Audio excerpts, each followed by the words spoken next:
Yeah, I was talking to a few of my pals yesterday about Tony Lawrence, my pal, when I was in Chelmsford with him, Chelmsford Prison with him, and we was just also talking about Frankie Fraser and other people. But I was going Tony Lawrence's show. I was quite fascinated with the Durham part out when McVicar escaped from there, yeah. And he said that Walter Probyn, something happened to him, he couldn't make it, and McVicar sort of left him behind and went, yeah. But McVicar, not only did McVicar leave him behind, he left loads of people behind. He went too quick. There was Tony Lawrence going to go. I think Eddie Richardson was going to go. There was quite a few people that was going to escape, but McVicar ruined it for everybody, yeah. So when I was out of prison and Chelmsford Prison and all that, about 1980 something like that, went to Acton to do my own fighting, my own promotions, unlicensed fighting. And when I was over at Acton, Tony Lawrence phoned my phone, and I was, all right, mate, I hear. So he said, look, come on, I want to chat to you. So I went down to Fulham. I've never been down there. I went down to see Tony. He was downstairs by the car. I had a quick chat. He said, come upstairs and have a chat, mate. So I went upstairs to his flat, yeah, and you see his wife Renee and Stephen and young what's her name, Tony, young Tony, yeah. So anyway, we were all talking and bits and pieces, and he was telling me about McVicar. He said, "Wait," he said, "the film just come out, McVicar.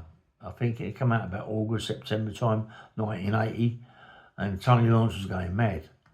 He said he betrayed me, McVicar, as a right stupid one with glasses weightlifter. Betrayed me as a right mug, Ray.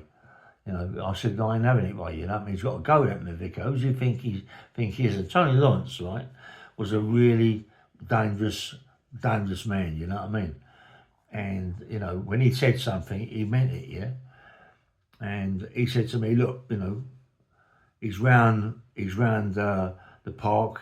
He rounds round Battersea Park and all that. He said, no, I want to do him. No, I want you to come with me, mate. Keep an eye out, yeah? And I went, oh, I'd leave. Anyway, so I went with him a couple of times and see him at Vicar, run round Battersea Park, you know, in the mornings.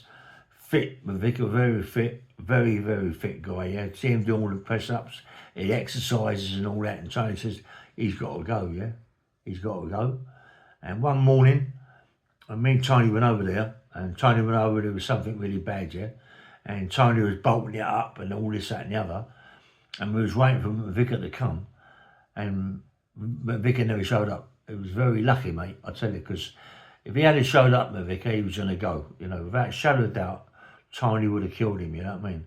You know, McVicar shouldn't have betrayed Tony Lawrence as a mug, you know, because Tony Lawrence, mate, he wasn't no mug. And people like Eddie Richardson, who's now alive, you know, will tell you about Tony Lawrence. Mind you, he was a bit heavy, Tony. He was involved with Bindon, he was involved with Lady Margaret, he was involved with guns, hand grenades and all that were coming from the barracks, Chelsea barracks. So there's a lot of things with Tony Lawrence. Tony Lawrence, he was kept, they didn't talk about him, mate. It was all private about Tony, you know what I mean?